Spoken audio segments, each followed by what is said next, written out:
Jamin Pugh, better known to the wrestling world as Jay Briscoe, passed away this past Tuesday at the age of 38. Briscoe died in an automobile accident and was driving his daughters at the time. His daughters, both age 12 and 9, survived the accident and have made remarkable recovery since start of the accident back on Tuesday. Briscoe was a record-setting 13-time Ring of Honor Tag Team Champion. All those with his brother Mark. They were the current reigning Ring of Honor champions. Jay was also a 2-time world champion in Ring of Honor and also wore the 6-man strap as well. He and Mark were Impact Tag Team champions, and the Briscoes won the NWA Crockett Cup in 2022. We here at Card Subject Change would like to show our respect for Jay Briscoe with a 10-bell salute and a moment of silence to follow.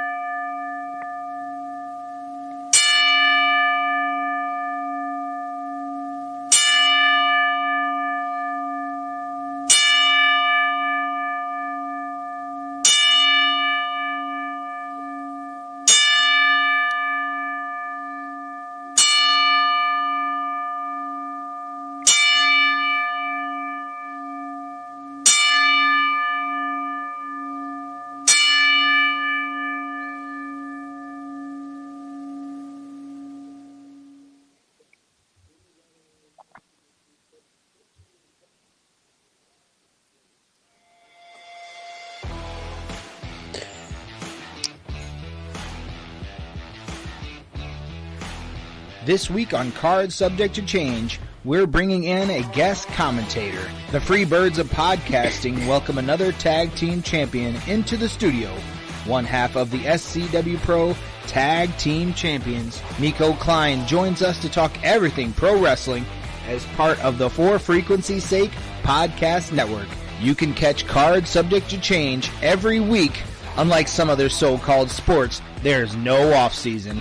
Now let's go to our cavorting co-hosts, Nick Bull, CZ, and Chris Stripes Angle. And did we hire some writers? That was a heck of an intro. Welcome to the Card Subject to Change podcast. I am the Honorable One, Nick Bull. Of course, joining us is the Wizard CZ and Stripes, Chris Angle. And we're going to jump right into things this year. It was kind of a sad week this week in wrestling, but, man, we're trying to put that behind us here, move on a little bit. We have one half of the current reigning defending SCWPro Tag Team Champs with us here tonight. One half of Partners in Rhyme. Joining us, Nico Kline. Nico, welcome to the show. Hi, thanks, guys. Thank you guys for having me. Nico, glad you could make it on board. Yeah, I'm glad you guys hit me up and asked to come on, and I'm love to be here. I'm glad you guys get to come to the shows, see the shows, and yeah, it's a super good time. Now we were told off air that you, Nico, are a Dallas Cowboys fan, so you may be a little bit distracted right now, but I got the game on in the background too, so we'll keep an eye on it, and of course on this podcast. But Nico, you're in wrestling. You're obviously a fan.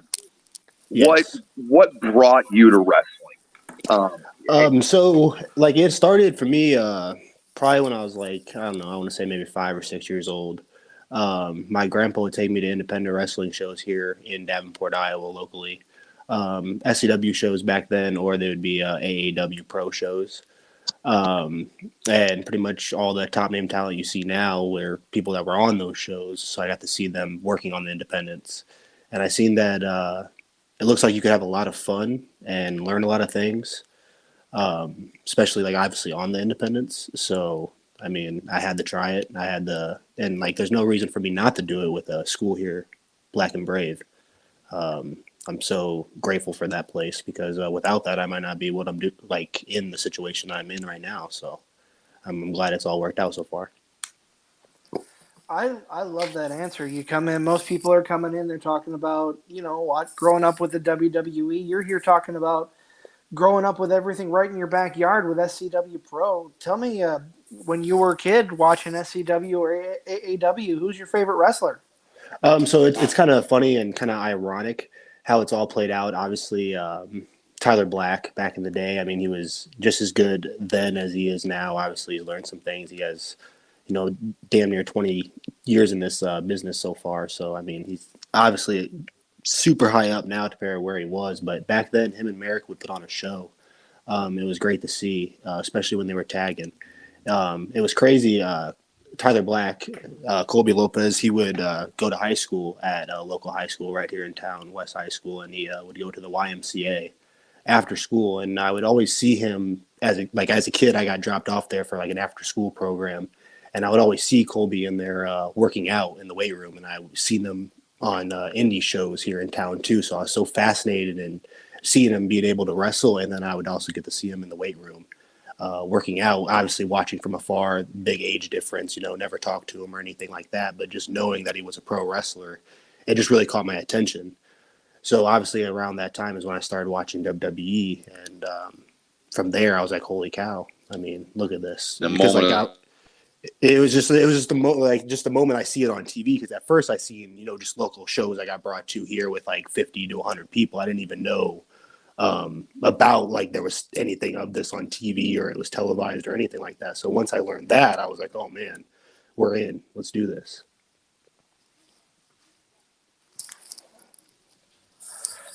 Yeah, man, that's pretty awesome. I love you mentioned Colby Lopez, Tyler Black, now known as Seth Rollins. Other people who've been on the show and have trained with him have called him Wrestle Dad. Yes. That's been a term that has been thrown around a couple of times. We'll come back to that. I do want to talk about what it was like training for you, learning the ropes here. But you mentioned getting into the WWF, WWE at that time. What was your biggest draw when you started watching the big boys? Well, at that point I was still, just a kid. So, like, it was just crazy. Like, it was larger than life. Like, obviously I was born in 99. So like, I really was too young to enjoy the Attitude Era. And I obviously was nowhere near the Hogan era, Ric Flair era, Dusty Rhodes or anything like that. So even when I first just started watching Monday Night Raw, and like, it'd probably been about 05, 06. I didn't know that there was, legends out there. I didn't know that it was bigger than this. Obviously, I just seen the people that was big then: John Cena, Triple H, Undertaker, Shawn Michaels, etc.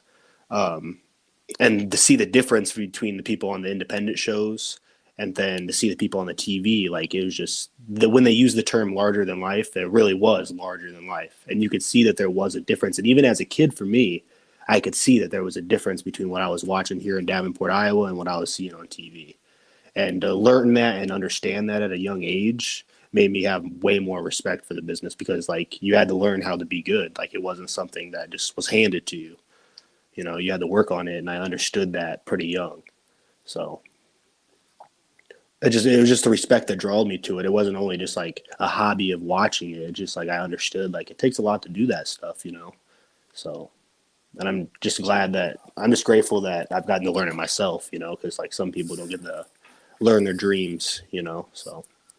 Absolutely. I never considered myself in enough shape to get in the ring and do the wrestling aspect. That's why for a number of years I played ring announcer and color commentator at various shows. But no, I respect that. It takes a lot of hard work to do what you do. Yeah, it does, man. And like, it's just me on an independent level. It's not just me in general. It's everybody, that works on the independents, like all the time, and being on the road and traveling and, working at promotion.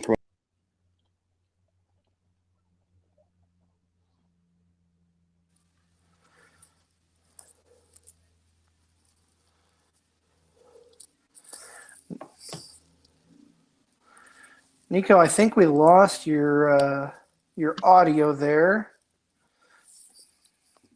I see you're still in the studio. I think we might have lost Nico. I believe we did. If you're just joining us, YouTube, Facebook, we are talking with one half of the SCWPro Tag Team Champions, Nico Kline. He's one half of Partners in Rhyme. the current reigning tag team champions. We were just kind of starting our discussion with Nico, talking about how he got into wrestling and the work, and he was just breaking into the independents when we had the technical difficulty. I know our production room is working feverishly right now to reestablish connection with Nico. But we had Nico on. He started talking about Nico had kind of an unconventional route to becoming into wrestling. Nico's a young cat. He's the young guy in the room. That's wild that he was born. Exactly. That's what I was going to say. Born in 99. He was just coming on the end of the Attitude Era, and us as old watchers of wrestling, we sat through the whole entire Attitude Era, getting our minds blown, and he's just like, oh, John Cena. I believe I'm back. We've got there's back Nico in the studio here. Welcome I believe I'm back. black. Sorry about that. I don't know what exactly happened. No, you're okay. You're okay, Nico. We had a chuckle about you as we tried to reestablish connection. It's like, man, you're the young guy in the room. We're a bunch of old guys. We're like, he was born in 99. He missed the Attitude Era. So Yeah, we I know. completely missed it. So we kind of got to restructure. No, that's cool. I was kind of bringing the audience back into it about how you're kind of unconventional. You started out as a kid or as a fan going to shows, and that was huge. That was the thing for you. You kind of went to the indie show before, you put much thought into the WWE thing at the time. CZ, I guarantee we were at shows where Nico Kline was when he was a kid, and I guarantee, Stripes, you were repping shows that Nico Kline was at as a kid. Oh yeah, I have no doubt. I'm sure. There's no doubt. So I'm sure that you guys were probably at shows. I had taken a little sabbatical probably when Nico was coming to shows. But now that I'm back, I definitely see a lot of potential in Nico. I just love watching him in the ring. Nico, I know you said that you got into wrestling early 2000s, just missing the Attitude Era. Going back now, watching the Attitude Era, I know you probably study tape and watch older stuff. What do you think the difference between that generation of wrestlers and the generation of wrestlers that you kind of grew up with, that either independents or kind of WWE, WWF? What do you think the difference is between those two different styles? Well, so what was crazy for me is since I started watching 05, 06, I did get to watch the rest of what Triple H would do or did, and got to see what Shawn Michaels ended up doing and Undertaker and people like that actually were in the Attitude Era. So it was cool to see how they had to clean it up, obviously. It went PG, and they had to change their style from it being very ruthless. And I don't even mean to use the ruthless aggression term, but you know what I mean, though. The chair shots, just little things like that. The story, just how the storytelling was done in a more of a PG way. Not even the moves in the ring, just the storylines in general. So it's crazy to see that they did have to change that. But for the first, I didn't really start watching tape and really studying the Attitude Era and it was until I started training, and that was in 2020. So I've caught up now and got to watch it all back and see it all, and we can go back further than that too. We talk about it, but I hate personally. I have a 28-year-old brother, so he is unfortunately not into wrestling, but he was alive to watch all that, and I wish I could have been in his shoes to be able to watch everything, because I missed out on some very important stuff. So we're talking about you've gone back, you've rewatched the Attitude Era, but you grew up mainly in the ruthless aggression and PG side of things here. Yeah. What is your first WrestleMania memory? First WrestleMania memory is going to be WrestleMania 23. I seen highlights of 22, but nothing really stuck with me. But the actually first one I got to sit down and watch live, my grandpa bought it on pay-per-view for us, was 23. And just Shawn Michaels and John Cena being in the main event. Obviously at that time I would have been 8. I was a huge John Cena fan, huge. That spinner belt just had something about that spinner belt just drew me in. Like, that was just so flashy to me. I don't know. Like, it might not even have been because John was holding it. It could have been maybe anybody else, but just that belt, it was weird. I don't know.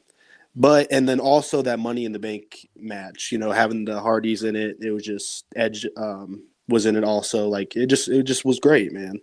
But those were definitely my first WrestleMania memories, would be the main event with Shawn and John, and then the Money in the Bank match that year. Man, he must have That spinner done belt. That spinner belt, yes. But that spinner belt, it wasn't just that John Cena, because I was like, that about that spinner belt at that point, because I seen the spinner belt before then, because I was watching a little bit, maybe because I started, like I said, about 5 and 6, so I got to see them introduce that spinner belt, and as soon as they introduced it, it was just like, man, dude, that is so cool. Well, thinking about it, that's like nowadays that's like the first version of the fidget spinner. You know, now that these kids are playing with fidgets, that was I guess that was John Cena's invention. You know, I mean, so John Cena was, I guess, ahead of his time. You know, he was playing with that fidget spinner. So yeah, it was crazy, man. I don't know, and it's I don't know. It's hard to like explain it, because like I've been asked that about it before, like, you know, what drew me in, and it was that dang spinner belt, man. So grateful for it. Do not you did your homework, because you're talking title belts. I mean, everybody at some point in wrestling loves the title belt, and the fact that belt drew you in. I love it. I love the pageantry and the belts and the entrances and stuff, and I love the fact that belt drew you in. That's cool. WrestleMania 23, I remember that they fought for the title, but they were also the tag champs at the time. That's what some people don't remember. Cena and HBK were tag champs at WrestleMania 23. So that's crazy. Gosh, that seems so long ago. I mean, it really wasn't, but it seems so long ago. 07? Yeah, it would have to be, right? Yeah. Yeah, you're absolutely right. Yeah. That's crazy, man. That's crazy. So and then also don't mean to cut you off there, but no, by all means, go ahead. What drew me in was just how big the crowd was at WrestleMania, because I'm used to watching Raw and SmackDown. 10,000, 15,000 people arenas. They were selling them out back then still, but you go to WrestleMania now, it's 80,000, 90,000. And that year they were in the Detroit Lions Stadium, Ford Field, and just the way they packed everybody in there and how that stage was, it was just Batista's entrance. Oh man. Yeah, that was a good WrestleMania, man. Now you got me. Now I'm probably going to have to go back and watch WrestleMania 23 tonight. Hey, I know every WrestleMania is long, but for some reason that WrestleMania feels like it's the longest WrestleMania I've ever watched in my life, which is probably not the case. But even longer than 33? Okay, maybe it might not be that one, but not that long. Yeah, not that long. I think I aged 2.5 years during that one, but no, I know what you mean. But oh man, I haven't watched 23 in probably 4 or 5 years, so that I need to go back. And watch it. Nico Kline comes on the show and he's giving us homework. Jeez. I mean, it's just I don't know. It just seemed like at that time everybody was still like really trying, and I'm not saying they don't try now, but it was just I don't know, man. Especially having Matt and Jeff in the talk about pioneers of the Money in the Bank match. Yeah, right. It was just great, man. And Finley was in there too. Hornswoggle, Hornswoggle, man, that dude, dude. Yeah, I don't know. Good old Swoggle. It was great. Yeah, it was great, man. It was great. But that was the first Mania, man. We usually ask. Other wrestlers that have come on, what would be your go-to VHS that you would go rent? But I'm guessing you were past the VHS days. What was the go-to wrestling DV or the show that you would watch over and over again? What was that one? Yeah, so we definitely Walmart would sell DVDs and magazines. I was really big at getting the magazines each month. Mm-hmm. And that probably started in 2006. And I didn't even know about the magazines until my cousin, me and my cousin watched wrestling together, and his dad bought him a magazine and he brought it over to my house. And it was I can't remember exactly what month it was. It had to be sometime in 2006, but Batista was on the cover. And I was like, how cool is this that I get to see this guy on TV and he's like right here on the magazine? And this is before like I didn't know that's how magazines work. Like if you see a football magazine, you're gonna see football players on it, or you know what I mean. Sports Illustrated, you're gonna have some sports person on there. I didn't know that they made wrestling magazines, and so that's how that started. So I'd always get the magazine each month. It didn't matter who was on the cover, what was in it. It always came with a free poster, so I knew I wanted that. So that was always good. But just the WrestleManias, man. I was always really big at like always making sure I got the WrestleMania DVDs, 23, 24, 25, 26, and so on. I unfortunately stopped collecting all of them. I wish I would have kept getting them all because that would be cool to have a cool full series of all the WrestleManias. But I mean, yeah. So I would say WrestleManias and those magazines from Walmart. Definitely what I would. All Fantastic. great. It was on the list. And then when I was even younger than that, go ahead. Just to add to it, when I was even younger, that I was really into the figures, wrestling figures, buying the rings, having the toy steel cages and the toy Money in the Banks and all that, Yes. all the props. Yeah. I was really, really big in having to have all that stuff. And I'm grateful that my parents was able to, give me whatever I needed. So, it made it really cool when you knew you were going to Walmart to pick up a new figure, So, Nico, I'm going to follow that up. We're in the era where everything is digital. We've got the wonderful thing of Peacock where we can go back and relive our favorite memories, our favorite moments. What's your go-to if you were to fire up Peacock right now and you wanted to relive something from your youth? What are you going to put on? Obviously, like I'm glad you said youth because it would definitely be something older. I wouldn't put if it has anything to do with my coach Seth Rollins in it. From any point, I'll always turn that on, new, old, whatever. Even when he was like Ring of Honor or wherever else, even before he even made it to Ring of Honor. But I would definitely just say if I fired off Peacock, it would definitely be some kind of pay-per-view. It'd kind of depend on whatever kind of match I had coming up. I would say, maybe I'm trying to find like a situation that I'm going to be in on there and see if I can, learn stuff from that. So that's one play. It would be what I'd put on. But if I was just chill and sit back, I would honestly put something like real old on, like some kind of Bret Hart match or like WrestleMania 3, just to see how the camera work was, just to mess around, but. Okay. I'm never picky about it. Never picky. We can put on anything, and I'll watch it. I like that you're talking about how you'll put something on to kind of study to prepare for something you're doing in the real time. Yeah. Let me spin that a little bit here. You faced Mason Beck last night. I did. What did you do to prepare for that match? So I actually, this is going to be kind of funny, but I watched an Undertaker versus Randy Orton at, I believe WrestleMania 22. It might have been 21. WrestleMania 21. 20, yeah, 21. Yeah. So for some reason I turned that on because I don't know. I've always I got to see Mason Beck, almost wrestle almost his whole career. I'd say maybe I missed the first 4 years of it. So I look at him as like an Undertaker of SCW. Yeah, I could see that. So that's why I picked an Undertaker match. Yeah, he is a big brick wall, and just the way he moves and all that. So I wanted to find a Taker match, and obviously I'm not Randy's height or anything like that, or can put a drop kick on somebody's chest like how Randy can, but for some reason that match popped up and I just watched it and just to see how Undertaker would sell, so how Mason Beck, how he would work, so I don't know, I was just trying to put two and two together. But yeah, that match was something, man. He beat the crap out of me and MFG, my partner and Partners in Rhyme. It looks like we have a tall test in front of us here at SCW, so we'll see what's going to happen. Nico, I'm glad you mentioned your tag team partner there, MFG, as you wrapped up about your singles match last night.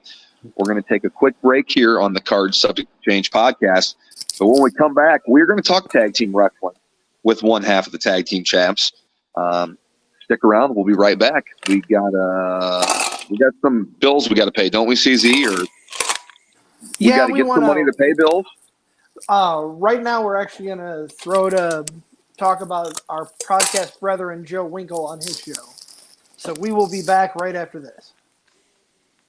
Be sure to join our podcast brethren, Joe the Show Winkle, every Sunday and Wednesday night for all the insight you can handle during the playoffs. Tune in to the Educated Ignorance Podcast, part of the 4 Frequency Sake Podcast Network. You're listening to the self-proclaimed 6-man podcasting champions, cards subject to change, with CZ, Nick Bull, and Chris Stripes Angle. Welcome back to Card Subject to Change podcast. We got the Freebird rule going on here. We have the co-champ of Partners in Rhyme, Nico Kline in. And Nico, I'm going to ask you something. I'm a big fan of tag team wrestling. I'm going to assume you are. Maybe you're not. Maybe you absolutely hate tag team wrestling. But So actually, why tag team wrestling? so how that kind of happened, it kind of happened out of nowhere. Me and MFG one day was at Black and Brave, and he had just came back into town. He graduated from Black and Brave and went back home where he's from, Virginia, and came back, about a year and a half later, and he decided he wanted to start working for SCW, and he wanted to weigh on to the show, and I wanted to start getting booked more. So we just hooked up. I asked him one day, I was like, hey man, what do you think about tagging? And he was like, MFG is a really chill guy. You ask him a question, he'll say either yes or no, and majority of the time, if you can make it sound good to him, he's going to say yes. So I asked him if he would want to be my tag partner, and if we could maybe ask Merrick Brave to see what we can do about it. And next thing we know, we're tag champs. So that's how that worked. So now you said that he left and came back. Speaking of that, what graduating class did you graduate from? And then seeing as what graduating class did MFG graduate from? I graduated in class 18, and I believe MFG graduated in class 16. Okay, so you guys have a little bit of difference there. Yeah. Let's talk about that just a little bit. I know you wanted to talk about tag team wrestling. What is your favorite thing about the wrestling school that you went to with Seth Rollins, that you learned, the best thing you've learned from him and all the other trainers? I've definitely learned that, like, in situations where it's not working out great for you personally, like with something like you're trying to get done in life, that don't give up on it right away. Not everything's going to come quickly. If it's learning pro wrestling or whatever you're dealing with, if it's something like a car problem or something, don't let the little things get to you. I mean, you're going to deal with things constantly, and just take stuff step by step. And they really showed me, like, the slowing down process, because before I started training, like, I always wanted to get stuff done super quickly, and I would rush things and just not get things done properly. But learning from them guys, you just got to slow down. Like, you can't just go fast all the time. You got to look at all your options, and I always say you got to read the field, read the field, a football term, obviously, because you always got to look ahead of you, and you always got to look at the best situations. So they definitely taught me patience. I would say patience, because it's not going to all come at once. And just know life's going to always throw you curveballs too. And you can call those shit sandwiches, is what we like to call them. And sometimes you just got to eat a shit sandwich and eat that, and that's just how life works. And you can't let you be mad. You can't let that leave a sour taste in your mouth. So that's probably the next biggest thing I've learned from them. And I've taken that with me everywhere I went, because, you guys know how the pro wrestling business is. It's crazy, man. It's crazy. Yeah. It's nuts. Yeah. You can't let it get to you. But it's not even just pro wrestling. It's anything in life, so. Oh, very true. We're talking about, you training, you coming in. Let me ask you this. Let's go back in time a little bit here. What was your crystallizing moment that said, I want to do this? What What was it that pushed you over the edge to say, hey, Seth Rollins, train me to be a wrestler? Yep. So we definitely did have that experience. That would have been, I want to say, whenever the Shield debuted on the main roster. So what would that have been, like June 2012? I'm pretty sure it's right around 2012 on 2013. They came. Like it might have been November. I don't know. They showed up, on the pay-per-view and messed with Ryback and Cena, and right after that, whenever exactly that was, I tuned in on a Raw one. That was the Survivor Series, November of 2012. Yeah, November. Yeah, when I said June, I was thinking maybe November. But anyway, so it had to been like that December or that January. I turned on Monday Night Raw for the first time in a while because I kind of stopped watching wrestling right around that time. I was in middle school, so I don't know. I just stopped wrestling or watching wrestling for some reason. But I tuned in for some reason again, and I seen that Tyler Black, Colby Lopez was there. Seth Rollins on TV. And I texted my grandpa because I'm so used to seeing him at SCW shows here in Davenport years ago, obviously from then, because at that point he was in developmental before then. And, I hadn't seen him on an indie show for like 6-7 years at that point. So, or not even that long, maybe about 5 years. But anyway, I texted my grandpa. I'm like, is that Tyler Black? And he's like, yeah, that's Tyler Black on TV. He made it. And that was my deciding moment. I'm like, you know what? We're going to do this. And that was like my 8th grade year of intermediate. So I was going into high school the next year. So I had to wait still like 4 years to get trained at Black and Brave. But then that goes off into another story. But yeah, that was the deciding factor. Once I seen Tyler Black made it on TV, I was like, you know what, you can do it. You can make, because he's from Davenport. Or he grew up in a town like 20 minutes from here called Buffalo, Iowa. But I mean, Davenport, it's the same thing. So I just knew he could make it, and I was going to the same high school that he graduated from. So I was like, man, if he can do it, I can do it. So that's just what started it until I got into the business and seeing that you have to get trained and put in work, and you really got to, try to make it. And, I'm glad I tuned in that week and seen that he was on TV, because I wouldn't probably be where I am now if I didn't see that. It's fate, right? Yeah, it almost is. And I don't want to be like cliche about it, but it's crazy. It is crazy because I would sit back at the YMCA, back when I was 6 or 7, watching this guy work out. And thinking he's like mean mugging me because I'm watching him or something, just being a kid and having thoughts and stuff. But little do I know, he's probably just getting his workout in, just being a normal person. But I thought he was a superstar back then. And then once I turned on and seen him on TV, I was like, oh my God, he is a superstar. Look at this. This was a guy that your grandpa had taken you to. And yes. Up close. You probably got sweat on by him. Yeah, I mean, had signatures from him, 8x10s. Absolutely, absolutely. A different picture with him every week. You know how fans are. You know how shows are. Sure, it's just crazy. It was mind blowing to me. And like I said, this was when I was like, I would have had to been like 13 or 14. So I was just going into high school next year when I turned 15. So I just knew I had to get the ball rolling then. But I knew I was just too young to enroll in Black and Brave because Black and Brave started in 2014. So I knew I had a couple years the wait. But yeah, dude, it like I said, I don't want it to be cliche, but it's almost like fate, man. It's almost like fate. I'm going to use a cliche word, and I don't want to put words into your mouth, but it seems like you caught wrestling at the right time, at the right age, like the impressionable age, right? So when you saw those things, they made a lasting impact on you. WrestleMania 23 with Cena and HBK. WrestleMania 23 with Money in the Bank. You talk about the Shield. Those lasting things, they got you at the right ages. We're like, man, you're hooked now.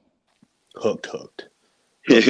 Because like right around that, John Cena, unfortunately, they pushed him as the guy back then, but that's when the crowd started like booing him, because in like 06, 07, 08, Cena was never getting booed. Like he was the guy. And every freaking person in the crowd would have a John Cena shirt on, and then they started booing him, and that's when I lost interest. And then I grew up a little bit, and unfortunately that's how it went. But like I said, as soon as I turned on and seen the Shield, I was like, oh, let's watch. I was watching it for a whole different reason at that point, though.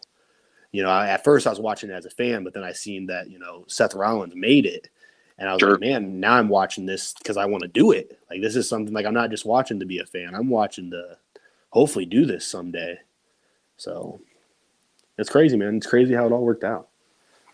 I want to ask you, since I'm a huge tag team wrestling mark on this show, and CZ and Stripes, they'll confirm that for you. Well, when you go back and watch old tape or anything on tag teams, who influences you tag team wise? So I really enjoy watching the Hardys. I don't wrestle like either one of them. I'll tell you the truth on that, but I do enjoy a good Hardys match.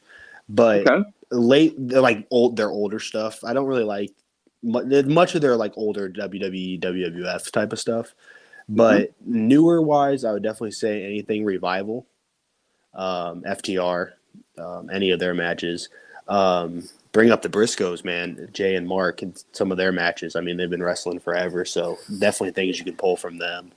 You got the honorable one pumping his fist over there going, yes, yes, yes, okay. yes. Okay. Yes, most definitely. Is this a rib on me? He's a tag team guy. He mentions my guys. No, I'm just kidding you. These guys, I just want to know if this is a rib on me. If it is, it's a pretty good one. I'm pretty happy with it. No rib at all, man. No. Unfortunately, I am bummed that I've actually never got to see the Briscoes wrestle live. And it's even crazier because like all the shows that I did get to go to when I was younger, but for some reason it just never added up for them being on any shows that I was at. And now, even as I was trained, I have unfortunately never been able to make it to somewhere to see them wrestle live. So I really kick myself in the butt for that one. But it's a sad deal what has happened to him, and I hope his family is okay. And don't mean to spin off to that, but I mean all prayers to them for sure. But yeah, their matches was great. And then also the Tyler Black and Merrick Brave matches. I mean, some of their stuff was really good back in the day, like very entertaining, very entertaining. They would, what drew me in with them is they would actually do tag team moves. You know what I mean? Yep. You know what I mean? So it was just like that was what was cool, actually seeing two guys put like moves together. The same thing with the Briscoes. I mean, same thing with the Hardys. Like if you can line up a little combo where you're using all four men, that's the cool stuff. I totally agree. Get everybody on board. If it was my way, tag matches wouldn't have tags. It would just be two guys out there. That's the tag team. And I know the tags and tag wrestling is the part, but just name us the tag team and let us go loose, tornado tag, big fan of tornado tag, Okay. Okay. But yeah, dude, I love tag team wrestling because it's picking three other people's brains, it's, you're not only working with one person. Sometimes it can get a little chaotic, but I mean, you just got to work with that. It's more moving parts, right? Yes. You, instead of your standard match where you have, a one-on-one match with the official, instead of three guys or gals, or whatever, your combo, you got five. And then whatever you possibly have at ringside, maybe. So more moving parts. So I always pay special attention. I've always loved tag team wrestling. I always pay special attention to it because there's just so many more moving parts. And so much more could go wrong. But when it works, so much goes right. And that's what I love about tag team wrestling. Literally, yes. So let me ask you. I like to ask this of everybody here. We're talking.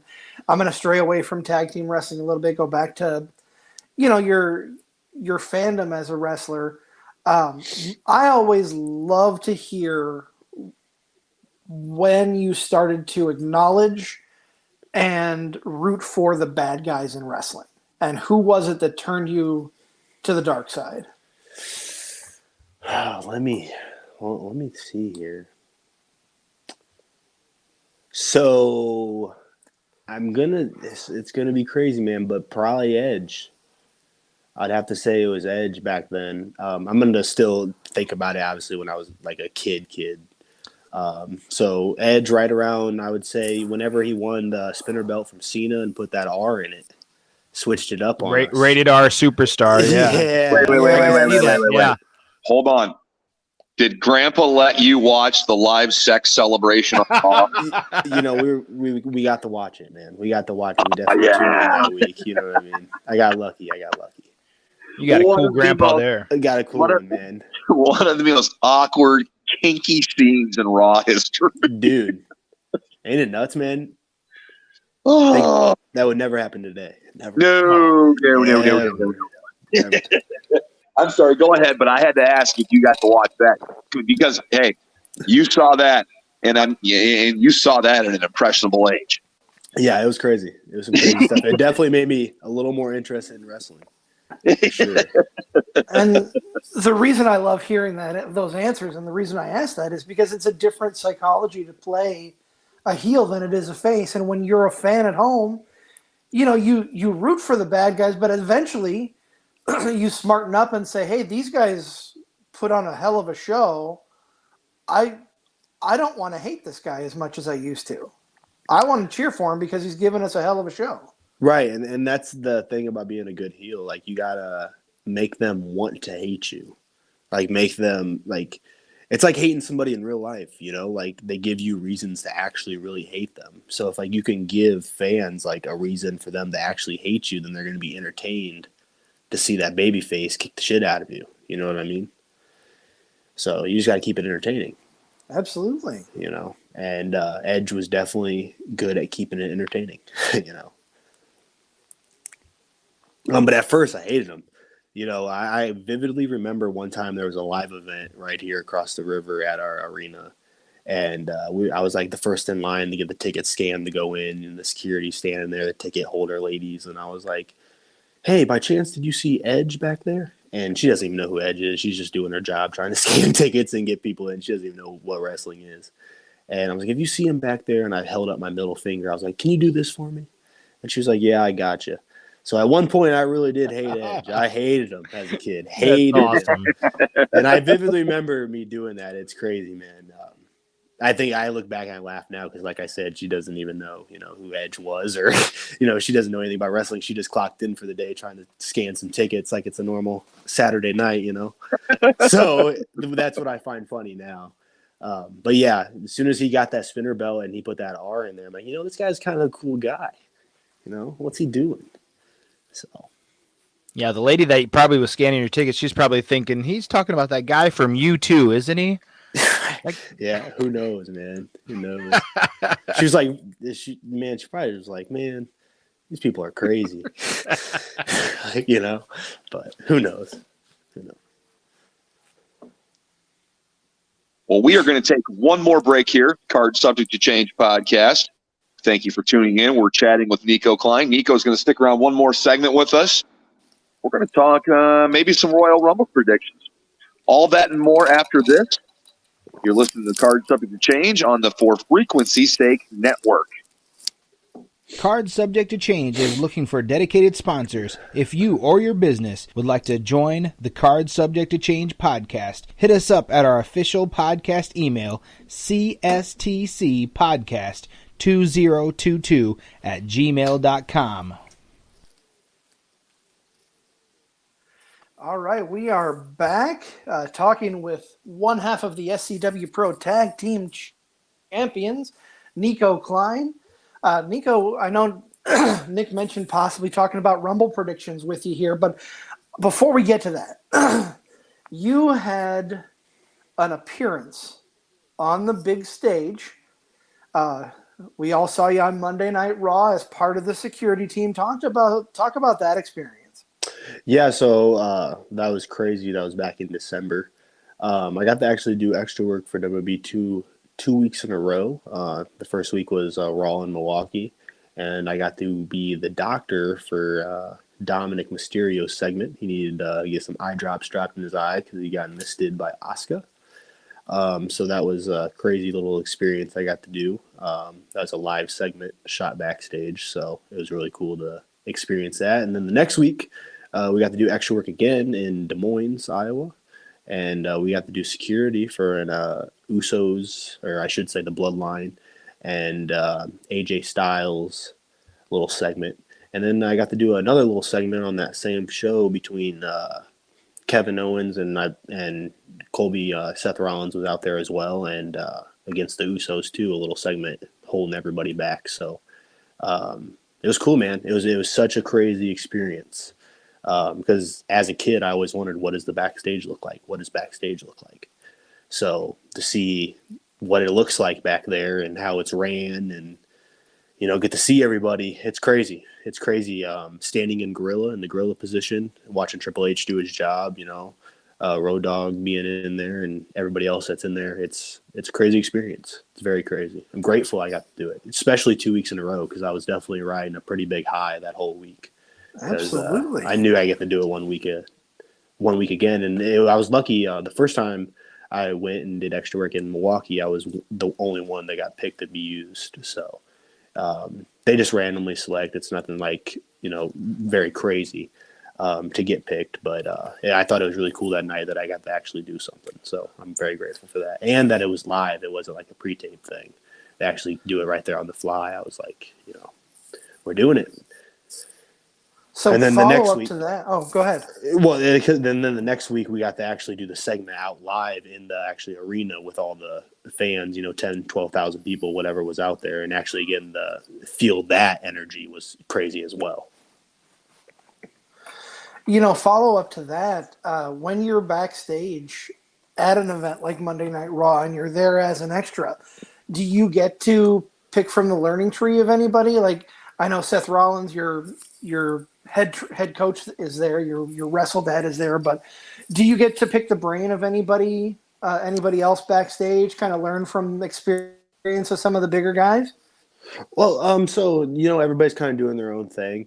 I tried to walk into it and think of it as like how I would want to be treated if I was like at an SCW show. So like that's what kind of respect I would show everybody. So I wasn't in anybody's business or going up to anybody and asking any questions, but a couple people stopped and talked to us while we were there. Otis talked and, made some funny jokes with us. And AJ actually stopped and talked to us for 2 seconds. So that was pretty cool as well. And then actually after the Milwaukee show, as we were walking out, we're walking down the hallway to leave and we hear clear the hallway. So we all, press up against the walls of the hallway to clear the hallway out. And there comes Triple H walking down the hallway, getting ready to leave, and he looks over at us and tells us good job. And when he did that was cool, man, because he didn't have to look at us and even acknowledge us or anything, and looked at us and told us good job for the night. So that would have cool. given me chills. Oh, it definitely did. It definitely gave me chills. I don't know. It's a crazy experience, man. Just like I said, being in Gorilla was a crazy experience. But, you don't bother anybody back there. You just, watch, and if they come up to you and happen to say something, ask or, get away with any questions you can at that point. But, yeah, that's about it, man. Well, great time. Next week, Royal Rumble, of course, kind of the road to WrestleMania. But let's get back into the SCW Pro lane here for a second. Okay. I know there's some events in between, but Epic is on the horizon. It is. The road to Epic has, it's begun. It has. Where's the road going to take? Are the champions going to be defending the belts at Epic? Are we going to be seeing Partners in Rhyme on the biggest stage for SCWPro? Yes, I do believe we'll be there. I don't know exactly how it's going to go down or what's happening. But right now, it looks like we're having a problem with Mason Beck. So he's going to have to find a tag team partner because, we got 2 people already on our side, Nico Kline and MFG. So it doesn't add up with just one Mason Beck. Gonna have to Mason Beck is his own tag team partner. I mean, that guy, he's a massive human being. You would think, man. I thought for a second yesterday I'd be able to get him, man. I don't know. He's going to need a partner, though, for them tag straps. I'll tell you that. Well, I'm glad to know that you and MFG still hold tag belts. SCWPro does have some shows between now and Epic, but, man, Epic is on the horizon. Let's go around the room here. Fellas, Royal Rumble, a week from now, we'll be recording, probably talking about Royal Rumble. Several surprises supposedly, allegedly lined up. Let's go around the room here. Give me, fellas, give me your final four here in the Royal Rumble. Who are your final four in each, and who do you have winning? All right, Nico, since you're the guest, you're the guest. Yep. You're the guest. Me? You go right ahead first. Yeah. Okay, yeah. So I'm gonna let's look at it. I think it's gonna be Sammy's gonna get his way in there. I think Solo is gonna be in there as well. I'm gonna go Seth Rollins, and then we're gonna add up a toss up, man. I'm gonna say Riddle somehow pops in there, maybe. Ooh, I Put a like little that. toss up. But my first three, I think, are maybe absolutes. Maybe. I don't know for sure. I don't know. I can't predict the future, but might not be right about Riddle, but I don't know. We'll see. I think those are definitely my four, though. And then who do you have winning? Winning? Oh, man. I don't know. I think somehow Sammy might win this. I don't know. If The Rock don't come back during the whole show, there's no Rock. Entrance 30, no Rock at all. Sammy might be winning this. Ooh, I like that. I like that. I don't know. Yeah, it'd be a good story, right? That would be a great story. Excellent Because story. then, like, Sammy could hold it over Roman's head, you know? Like, hey, Yeah. hey, dude, you know, like, I got this match could be set up at Mania, man. You keep messing with me. And, I don't know, pro wrestling. I don't know. Stripes, give me yours, bud. All right, so I'm gonna have to agree with the Cody Rhodes. I definitely see Cody Rhodes as I think he's gonna be one of the final four. Sami Zayn will be in there. Maybe, you know what? Let's throw a Kofi Kingston in there. Kofi hasn't been, in the final four that in a while that I can remember. Okay. And then let's go with Solo. Solo's going to be in there in the final four. And I say either say Sammy or Cody, one of the two. You got to pick a winner. Oh man. Okay. Got to pick one decisive. I'm gonna have to agree with Nico on that one. I think Sammy's gonna win it. Okay. CZ. So that's really tough, but I think I got it narrowed down in my head here. I like the idea of Solo Sikoa being in the final four. I think that's a great pick on everybody here, and Nico, kudos to that. I'm gonna agree with you there. Sami Zayn, Cody Rhodes, and Seth Rollins round out my final four. The obvious choice to win is Cody, but that's where they're pushing. So I'm hoping that it's a bit of a swerve, and I got to go with Seth. I think between Seth and Sammy, those are the only two people who can take the titles off of Roman. So I got to go with my boy Seth Rollins. Good answer. Man, I like all of these. I think Sammy will be in the final four. I don't think Sammy wins. Cody will be there. And I'm just trying to think who would have a feud with Cody at WrestleMania. Maybe Seth Rollins? I think Seth Rollins is there. Yeah. And the way I want to spin it, I want to see Rhodes and Rollins. So I think they'll eventually battle. I think I like where you guys are going with Sammy winning and then maybe getting the crap kicked out of him by the Bloodline for doing that. I would like to see Sammy lose and then them blame him for losing the Rumble and then, costing Roman, like a potential buy at Mania. I'm going to this is going to sound stupid, but since we don't think The Rock's going to be there and won't be around for Mania, my final four, and the winner of the Royal Rumble will be Stone Cold Steve Austin. Whoa. Okay. Wowzer. Nick's going bold tonight. Listen to me. With Rock gone, you can still do the thing where Stone Cold wins the match. He doesn't need the title shot, and maybe he gives it to Sammy. You know what? If Stone Cold wins the Royal Rumble, I will give you a free Nico Kline t-shirt alongside with $50 bill. Okay. A $50 For bill. you. Okay. Whoa. Yes. Hold me to that too. I will do it. Listen, there's going to be plenty of surprises, and I think that's going to be it. If that is it, man, you got me. You guys heard it here. You got that on tape. Yes, you had that on tape, man. He No would crosses be- count at all. He would have it would put him as the 4-time winner. No one's ever won it 4 times. I don't even think he has to wrestle for the title. He can give that title shot to Sammy after Sammy gets the crap kicked out of him. I knew I had to go different. I personally hope Seth wins because I want Cody chasing Seth, even though Cody's already beat him 3-0. That's how I wanted Cody brought back with Seth as champion. So if Seth won, great. If Sammy won, that'd be great.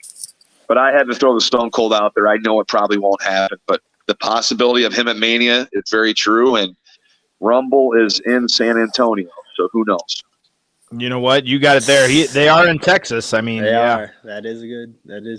But I'm still holding to that, man. I'm still holding. If he does appear, Nico may have to fill in for me next week because I'll be physically and emotionally spent if he won. I can do it, man. You hear that, Nico? Be on standby for the Rumble. I'm on standby. So we got Nico has Sammy, Stripes has Sammy, CZ's got Seth, and I took Stone Cold Steve Austin, who will eventually give it to Sammy. But man, either way, what an exciting time! I can't believe I haven't been this excited for a Rumble in quite some time. Yeah, me too. I feel like a broken record here, but each and every week it seems like we find a way to say that it's a great time to be a fan of wrestling. It is true. That is true, man. So that, Nico, I definitely want to be the first to thank you for coming on the show. We've had a lot of fun talking to you.